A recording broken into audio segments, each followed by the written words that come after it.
I just want to share our story on raising your kids in lockdown.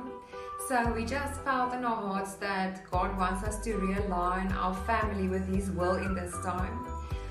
It's quite difficult to have intimate alone time with God at this stage in our lives. So I decided to take my Bible, go sit with the kids, and as they play, I read my Bible, I pray out loud, I warfare, I worship, and they can see what it is like to have a relationship with God and how you talk to God, to sit and really chat with Him, cry to Him and thank Him and laugh with Him and celebrate each day. So that is really special for us. And routine is very important because that helps us to keep our sanity and also for the kids to feel safe. Prioritizing, some things you have to throw out, sometimes we have to move around to make it work. And then you also have to make time for joy. We cannot function without joy as humans.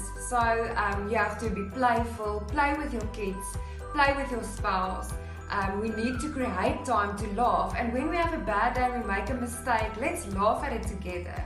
That will also help us to have a positive mind to get through this time and to grow, and also not to get frustrated and to fight with our spouses or kids in this time.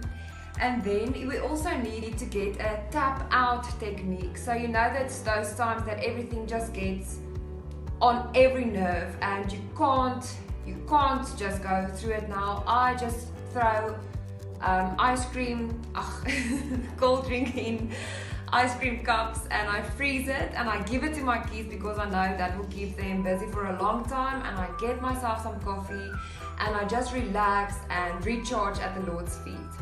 And then just rebuke guilt in this time. There is no time for that. We are not superhumans. Let's face the facts. We are not homeschooling. We don't have those skills. We are also not working from home. We are working at home in difficult circumstances. So give yourself a break and do the best you can. And then remember to walk in fellowship with others, someone outside of your household as well, so that you can talk to them, get your frustrations out and pray together. And maybe they also have a few tips to help you do stuff that you struggle with. Maybe they have another way of doing it, or they can even send a video on how to teach your kids on certain subjects you struggle with. And then just remember, God says His grace is new and enough for every day. So it doesn't matter what day or circumstance you face, His grace is enough and you will be fine. We don't have this, but Jesus got this. Be blessed.